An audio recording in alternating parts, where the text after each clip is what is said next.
Hello students, I am Deepti Agnihotri.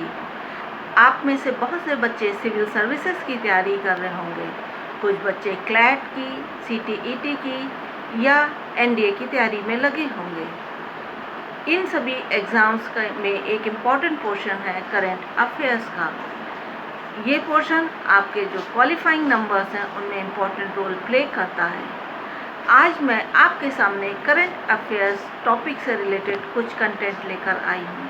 अगर आपको मेरा ये वीडियो पसंद आए तो मेरे YouTube चैनल को सब्सक्राइब करें और कमेंट बॉक्स में जाकर अपने कमेंट्स दें। मेरा पहला टॉपिक है G7।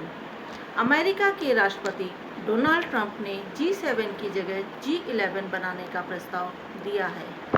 G7 की अगली मीटिंग सितंबर 2020 में प्रस्तावित है और इस बैठक में चीन के मुद्दे पर अमेरिका चर्चा करना चाहता है।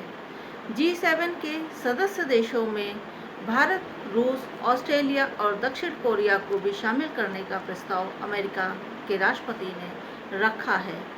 G7 को 2014 से पहले G8 के नाम से जाना जाता था, जिसमें America, Britain, France, Italy, Japan, Canada, Germany के साथ रूस भी शामिल था। लेकिन जब रूस ने 2014 में क्रीमिया पर आक्रमण किया तो उसे इस ग्रुप से हटा दिया गया था। G7 का उद्देश्य वैश्विक अर्थव्यवस्था, सुरक्षा और ऊर्जा जैसे विभिन्न मुद्दों पर चर्चा करना है और इस पर अपने विचारों का आदान प्रदान करना है। इसका गठन 1975 में हुआ था। कनाडा को इसमें 1976 में सदस्य बनाया गया।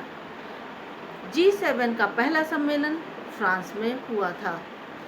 सितंबर 2020 में जो बैठक प्रस्तावित है उसमें अमेरिकी राष्ट्रपति के अलावा फ्रांस, ब्रिटेन के जैसे देश भी चाहते हैं कि इस पर चीन के मुद्दे पर चर्चा हो। चीन के वुहान शहर से एक महामारी पूरे विश्व में फैली जिसका नाम है कोविड-19।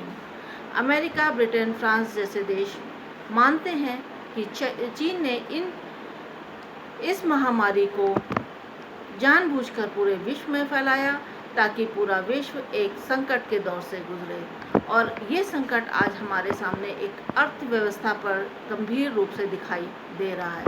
आज की वैश्विक अर्थव्यवस्था एक गंभीर मोड़ पर खड़ी है और इसके साथ ही विश्व की सुरक्षा भी खतरे में है। इसलिए ये सभी देश चाहते हैं कि इस मुद्दे पर विचार विमर्श होना चाहिए और आगे की रणनीति बनाई जानी चाहिए। अब मैं आपको बताऊंगी कि इस पर किस तरह से क्वेश्चंस आपसे पूछे जा सकते हैं। पहला क्वेश्चन आपका बन सकता है कि G7 का अगला सम्मेलन कहाँ हुआ, इसका गठन कब हुआ, इस संगठन के गठन का उद्देश्य क्या था और इसमें रूस को कब हटाया गया। इसके बाद अब मैं अपने दूसरे टॉपिक पर आती हूँ।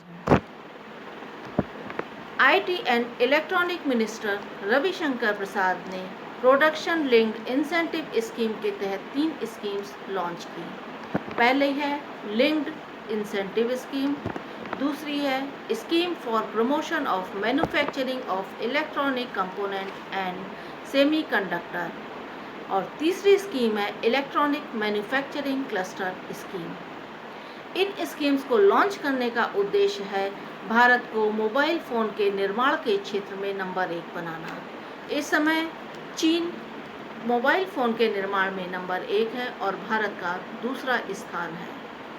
PLI स्कीम में विश्व की 5 कंपनियों को और भारत की 5 कंपनियों को चयनित करने का प्रावधान रखा गया है।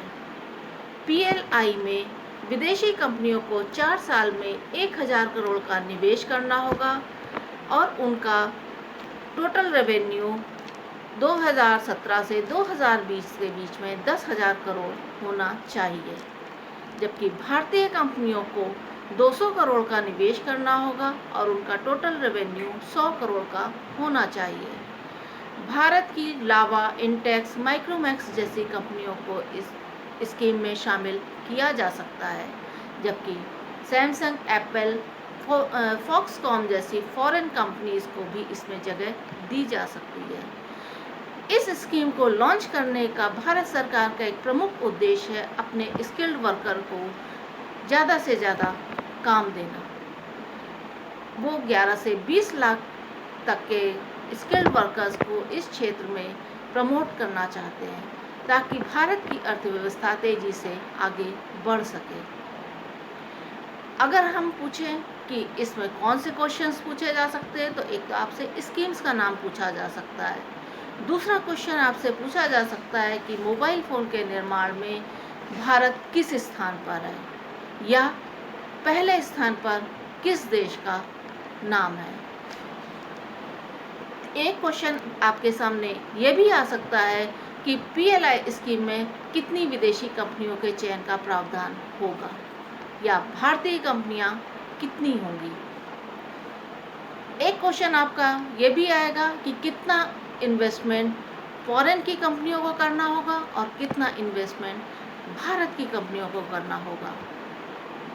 आज मेरा वीडियो यहीं तक। अगर आपको मेरा वीडियो अच्छा लग रहा है तो प्लीज़ प्लीज़ प्लीज़ अपने कमेंट बॉक्स में दीजिए और मेरे इस वीडियो को लाइक कीजिए। आगे आप मुझसे और किस विषय पर बात करना चाहते हैं या किस विषय पर आप मेरा वीडियो देखना पसंद करेंगे, उसको मेरे कमेंट बॉक्स में अवश्य लिखिए। और अगर मेरा ये वीडियो आपको पसंद आए तो इसे प्लीज़ सब्सक्राइब कीजिए। Thank you.